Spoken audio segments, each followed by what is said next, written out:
And we are live on Leadership Redefined with our second wine dance guest today, Dr. Christine Jordan. Welcome, Anthony. Welcome, Rich. Good morning. Morning. How are you, Christine? Good to see you. It's good to see you guys too. We're well. It's a beautiful day out. We had a beautiful weekend here in New York, and excited about this spring warm weather. Yes, I think everybody's excited. By the end of the winter, everybody's just like, bring on some warmth here, right? Yes. No more snow, bring on some warmth, especially as we get older. I think it's even more amplified. So, Christine, I'd love for you to talk about, obviously, your role in Wine Dance, your leadership style. We're going to get into some of the things that you are passionate about. I know you're in the world of attendance and parent community engagement as well is a passion of yours. So we'll speak to those too. But real quick for the audience, your title, I guess we'll start off with, and what you do, and a brief overview of your leadership style. What how do you go about being a leader in Wine Dance? So my title is Assistant to the Superintendent for Administrative and Instructional Accountability. And my role here has kind of evolved. This is my fourth year here in the school district.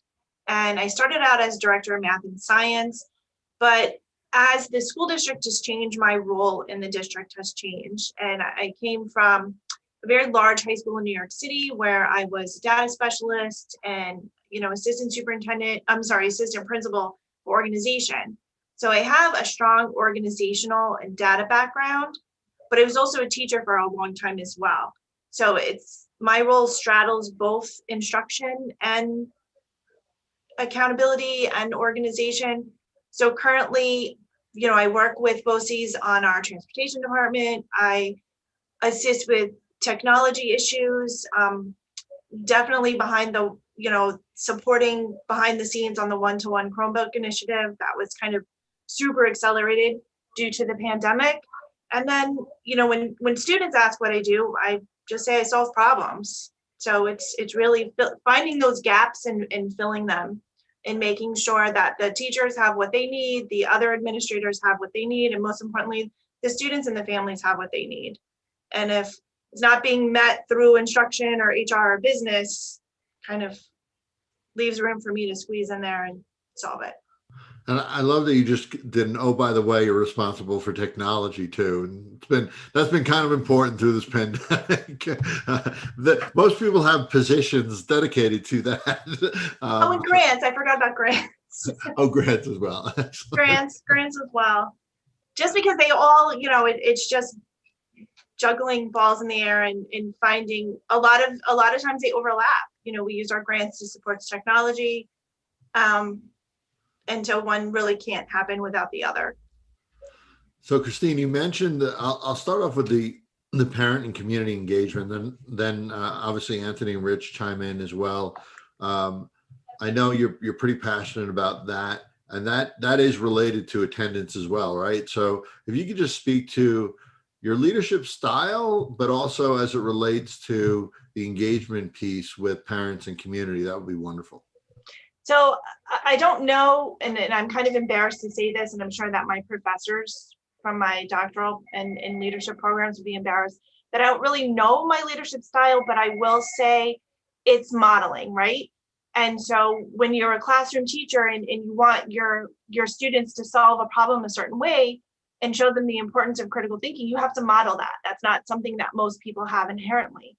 And then when I became an assistant principal, I modeled the relationships with the teachers that I expected the teachers to have with their students. And, we lead by example. And that's really what my leadership style and philosophy is we have to model the expectations that we have. And I did my dissertation on the importance of chronic absenteeism and how to address it in high schools that have been identified for improvement. My whole education career has been in the improvement world. I came from a receivership high school. I came to a target district that had a receivership school, and that's the world I know. And what the data shows is one of the biggest levers for improving schools is family engagement. And it goes back to that modeling, right? So if we know better, we do better. And I remember me, the poster child for understanding attendance, I got an email from my kid's teacher that said she had 8 absences. And I was like, what? There's no way she has 8 absences. And I wasn't even tracking my own child's attendance. So if we expect to improve school through attendance, we have to be very explicit and clear with the families on how many days are being missed and what that equates to.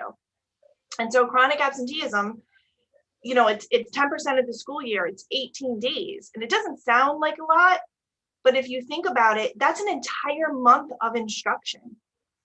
School is only 10 months and most months have 20 days of instruction. And when you're missing 18 days, that's an entire month. So if I said to you, Dr. Brazana, you can let your child just miss 1 month of school. When you phrase it like that, there's no way that you would allow that to happen. But 2 days a month isn't so bad, right? But it's all the same. And so when we have the understanding and we communicate this to our teachers and to our students, and most importantly to our families, then we can start to look at how attendance impacts and have the understanding and have the conversation. And most people don't realize that attendance really starts in kindergarten, even though we don't report it. But poor attendance habits that begin in kindergarten can impact the 3rd grade and the literacy and the numeracy in 3rd grade. And once those patterns are set, they begin to impact the middle school grades. And then once those patterns are set, that's really what's going to impact your high school dropout and your graduation rates. So I always like to tell people graduation rate doesn't get decided in 12th grade. Graduation rate gets decided in 8th grade, 9th grade, 3rd grade, and even kindergarten. So I want to ask something, then I'll turn over to Rich and Anthony, ask their questions. Does family engagement drive attendance, or does attendance drive family engagement? I think it's a cycle. If you have the conversation about attendance with the families, then you maybe won't have the attendance problem that's going to force you to reach out to families to get them engaged. Right. So if it can start together, you don't have to fix one by going after the other. Excellent. Good. Anthony, Rich? Christine, I agree with everything you've said, and I know that you have great depth of knowledge and experience in this. And I can't, agree with you more that engagement with families is critical in many aspects of school life, particularly attendance. But give me your thoughts on the relationship between attendance and pedagogy and methodology and student engagement in the classroom.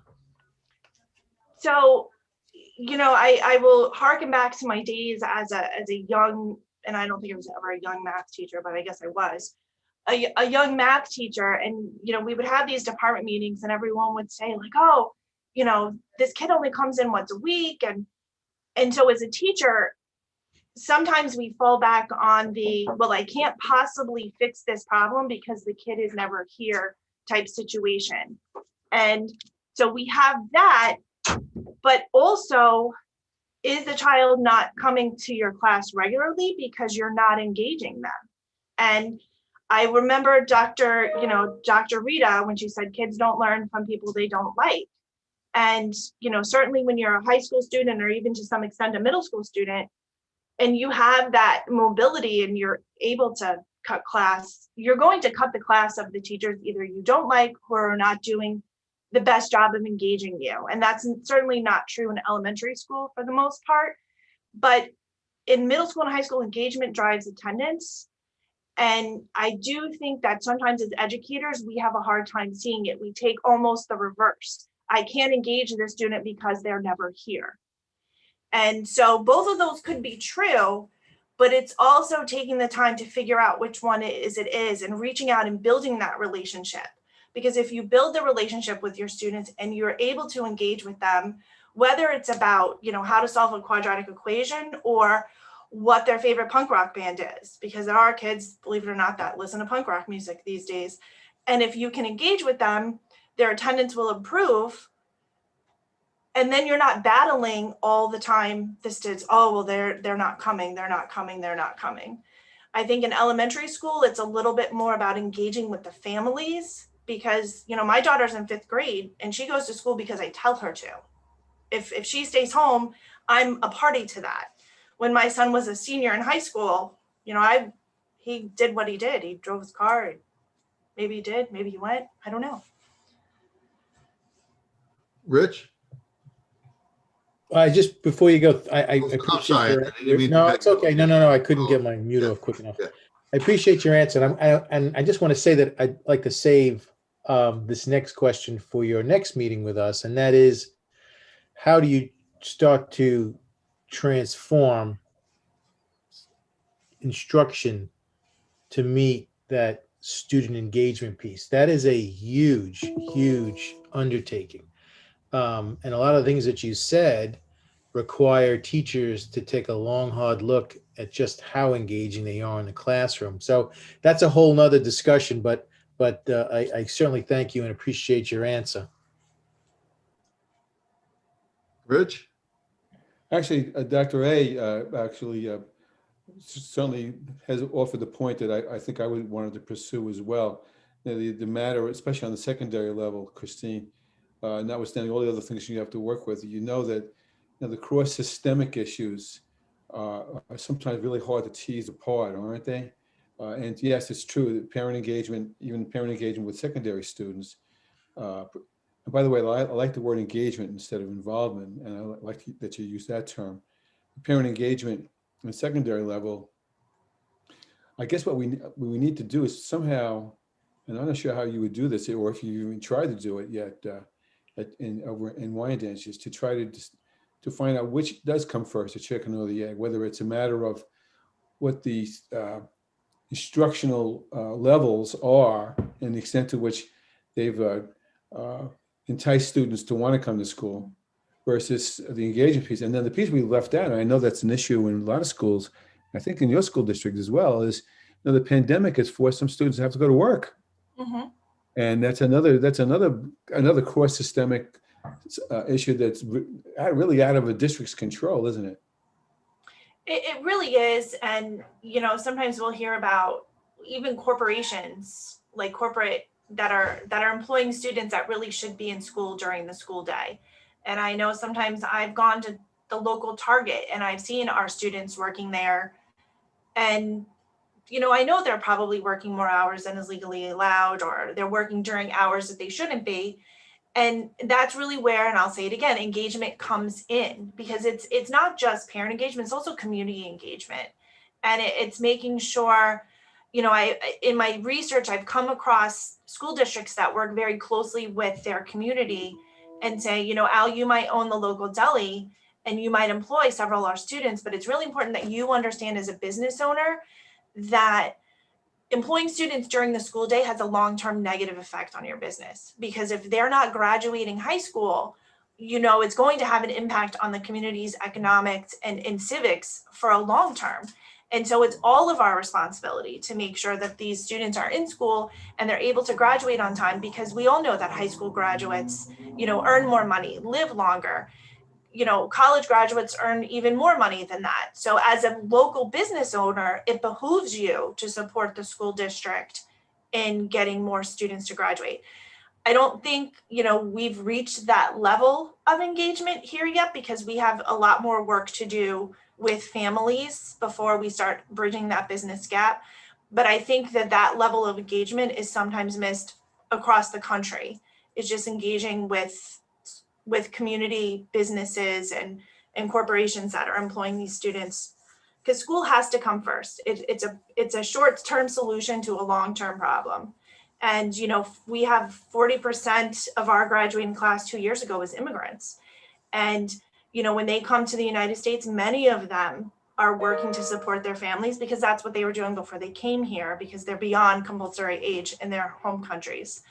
And so a lot of times that is their priority. And I understand that, but it's a short-term fix. And so we can engage with the families and, help them see that these are some programs like the Department of Labor employee program. We have a huge Department of Labor component here where we're able to provide some of our students with jobs that fit around their school day and they can remain in school.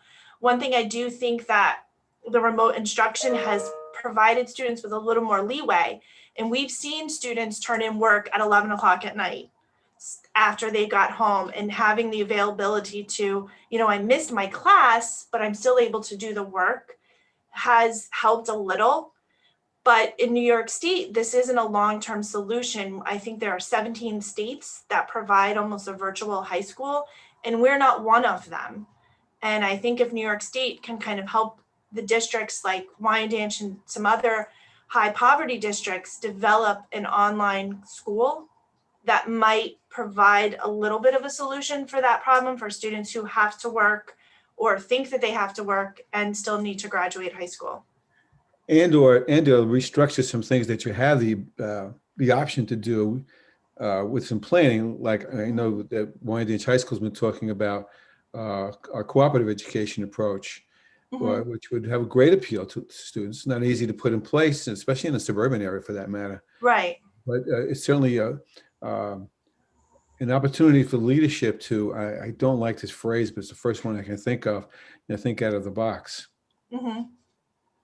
I mean, I think that when you use the word engagement, anyone, there's another dimension to engagement, and that is making school meaningful to students. And it isn't always meaningful. And that's another huge challenge. And I don't necessarily say I have all the answers because I don't, but school itself, structurally, what we focus on, what we value, needs to be rethought too, because it really isn't that meaningful to students. And I know that, every district now is going through this whole process of now we have to give the state exams again, and what's that going to mean? And, until there's maybe some change of thought in the policymakers too, that just makes your job and those in the field harder. But there's as Rich was pointing out before, the dimensions to this issue. I mean, attendance is just a huge issue with many, it's dynamic with many things coming, and trying to engage all those different root causes. That's a huge challenge. Christine, just as we wrap up here, I just want to throw out one more question, because attendance, to me, as a parent, as a former administrator, teacher, to me, the attendance piece can quickly take on this negative connotation, right? Like, oh, here we go again with the attendance thing, Is it more important to focus on, hey, your student's been out 10 days, or more important to focus on the root causes of what's driving the attendance in your view? And what do you focus on more in your mind, in your role? I'm curious with that too, because it could, and you may not agree with that. In my mind, it can get to that negative space very quickly because a lot of times, I'll use myself as an example. I have a chronically ill child. I had to fight with the district to make sure that he was taken care of because he was out so much because of this chronic illness. So very quickly, it spun into the negative for my son, from me, my wife. So is there, and those circumstances vary, right? It could be work, it could be health, it could be just they don't feel like going, it could be. So what is the best way to focus on it if you do or do not agree that it could be go into that negative space really quickly? So I think that's what you shared is one of the real crux issues around it, is that when a school district reaches out to the families, the conversation is, your child has missed 10 days of school. And Right. then period. It really needs to be a comma. Your child has missed 10 days of school. We really need to, work with you to figure out, is this something that you need our support with, or, is there an extenuating circumstance? Because sometimes, it's food insecurity, it's housing instability, it's all of those things that it has to be a conversation. And I feel like I'm oversaying the word engagement. For your child, it's a different issue. For, Dr. Annunziato's child, it could be that he just doesn't feel that school is the right place for him. So if I were to say to both of you, your child has missed 10 days of school, period, for you, it becomes a very negative connotation right away. Like, don't they even know that, my child has this chronic illness and we have these doctor's appointments and we have all these things going on. And then for Dr. Annunziato, it can be like, I've got my hands full. The kid doesn't want to go to school. I don't know what you want me to do, period. And that becomes the conversation. Whereas if you can leave it open-ended, or if you can put that comma at the end and let's have the conversation, and then, Annunziato turns around and said, I'm just not able to engage with him. Oh, let's bring him in. Maybe if we can get him to talk to the male school psychologist, or, we can get the social worker involved, or is there a teacher in the building that he does have a connection with that we can build on? It becomes a conversation instead of a one-sided, your kid is not coming to school. What are you, parent, doing wrong? Because your kid, parent, whatever, is in the wrong here. And the real crux of it is chronic absenteeism is a huge indicator that there's an issue with your school climate. And that's the bottom line, is it's a climate issue. And that's why it falls under that ESSA indicator. I'd also say it's a culture issue. Yeah, and culture. I was trying to think of the other C word, but I'm very nervous and I couldn't. No, that's okay. No, You're doing amazing. But that's really what it is it's a warning sign to the school and the district that, hey, something's failing, and we all have to work together to fix it. And it's not always the parents' fault or the kids' fault. Sometimes it's our fault. And are we making school engaging? Are we inviting? Are we working with our students? And, I'll tell you, Dr. Annunziato, that was my policy recommendation, is that there really needs to be more flexibility in New York State Education Department and how we engage with older children. Can we have this online learning that's state supported? And I don't think there's enough at all, actually, in New York. So I think it just all follows each other. When you have the conversation with families, it has to be a conversation, not, I could just put a piece of postcard out and said, your kid's been absent 10 days, and really nothing is going to change. Right. Well said. So we are close to time. I'll say my thanks and gratitude for you being here. You were wonderful, Dr. Jordan. I'll let Anthony and Rich say something quickly and let you close it out, Christine. Thank you very much, Christine. So much food for thought. And your last statement was so poignant and so true. Again, somewhere along the line, policymakers need to rethink what schools are and what they should be. So keep up the good work. Rich? Yeah, that was like almost like an epiphany for all of us when you said that before.